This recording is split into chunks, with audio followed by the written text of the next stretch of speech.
pembelajaran berikut. Nah, sebelum kita menonton video pembelajaran, marilah kita memulainya dengan doa. Sebelum menonton video pembelajaran, marilah kita berdoa. Dalam nama Bapa dan Putra dan Roh Kudus, amin. Tuhan Yesus, kami mau belajar. Berkatilah kami dalam pelajaran hari ini. Amin. Salam Maria, penuh rahmat, Tuhan sertamu, terpujilah engkau di antara wanita, dan terpujilah buah tubuhmu Yesus. Santa Maria, Bunda Allah, doakanlah kami yang berdosa ini, sekarang dan waktu kami mati. Amin. Dalam nama Bapa dan Putra dan Roh Kudus. Amin. Materi kita kali ini adalah tentang gagasan pokok dan gagasan pendukung dari teks dalam bentuk diagram. Nah, jadi di sini sebuah teks terdiri dari beberapa paragraf. Lalu ada panah ke bawah menunjukkan setiap paragraf memiliki gagasan utama dan gagasan pendukung. Nah, ini jadi sebuah kesatuan. Nah, dalam sebuah teks itu berarti nanti ada paragraf. Nah, di dalam paragraf itu ada gagasan utama dan gagasan pendukung. Nah, yang pertama dijelaskan teks merupakan susunan kata-kata yang digunakan untuk memberikan informasi. Nah, tentunya kalau teks itu apa? Teks itu tentunya kawan-kawan atau anak-anak semua pasti sudah tahu. Teks itu tentunya adalah kata-kata yang digunakan untuk memberi informasi. Nah, atau kata-kata yang tersusun itu biasanya menjadi sebuah teks. Kalau tadi adalah teks, nah sekarang adalah paragraf. Apa sih itu paragraf? Nah, paragraf adalah sekumpulan kalimat yang saling berkaitan antara kalimat satu dan kalimat lainnya. Nah, kalau teks tadi mungkin sudah sering kita dengar, sudah sering kita lihat. Nah, sedangkan kalau paragraf itu biasanya ada beberapa siswa atau teman-teman atau anak-anak yang belum tahu mana itu paragraf, bentuk paragraf itu seperti apa. Nah, di sini dikatakan ulang, paragraf adalah sekumpulan kalimat yang saling berkaitan antara kalimat satu dan kalimat lainnya. Sekarang kita perhatikan teks di samping yang berjudul Pawai Budaya. Nah, di sini ada sebuah 3 paragraf yang sudah saya tandai. Nah, yang pertama itu menjelang HUT sampai dengan pawai sudah dekat. Nah, itu adalah paragraf pertama atau paragraf 1.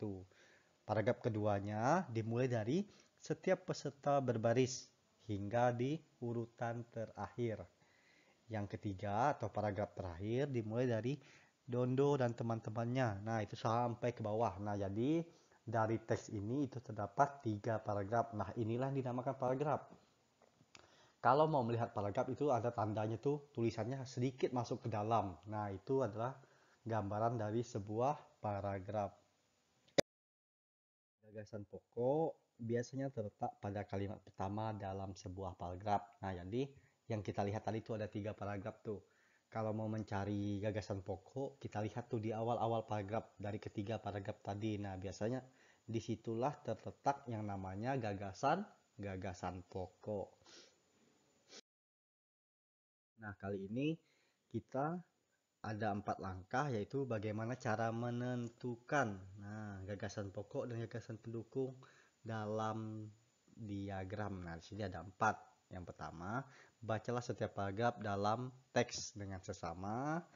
Yang kedua, cermati setiap paragraf agar lebih mudah. Yang ketiga, setelah menemukan gagasan pokok, carilah gagasan pendukung. Yang keempat, buatlah sebuah diagram yang memiliki banyak cabang. Nah, kalau tadi yaitu cara menentukan gagasan pokok dan gagasan pendukung dalam diagram.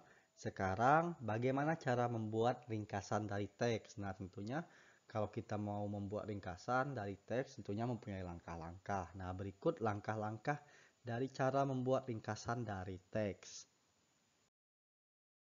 Yang pertama, bacalah teks dengan seksama. Yang kedua, catatlah informasi penting. Yang ketiga, tulislah gagasan pokok dan pendukung. Yang keempat, mengembangkan gagasan menjadi ringkasan. Yang kelima, isi ringkasan harus sesuai dengan urutan peristiwa. Yang keenam, tulislah ringkasan menggunakan kalimat efektif. Nah, jadi ini adalah bagaimana cara membuat ringkasan dari teks. Baik, tadi sekian video pembelajaran dari saya. Mohon maaf atas segala kekurangan dan kesalahan dalam penulisan, dalam kata, ataupun dalam hal sebagainya. Nah, karena kita memulainya dengan doa, mari kita tutup dengan doa. Dalam nama Bapa dan Putra dan Roh Kudus. Amin. Tuhan Yesus, kami bersyukur kepadamu atas berkat dan penyertaan-Mu selama kami belajar tadi. Semoga apa yang baru saja kami pelajari berguna bagi hidup kami dan berguna juga bagi sesama kami. Amin. Bapa kami yang ada di surga, dimuliakanlah namamu, datanglah kerajaan-Mu, jadilah kehendak-Mu di atas bumi seperti di dalam surga. Berilah kami rezeki pada hari ini dan ampunilah kesalahan kami, seperti kami pun mengampuni yang bersalah kepada kami, dan jangan masukkan kami ke dalam percobaan, tetapi bebaskanlah kami dari yang jahat. Amin. Dalam nama Bapa dan Putra dan Roh Kudus. Amin. Terima kasih sudah menonton video pembelajaran dari saya. Sampai jumpa.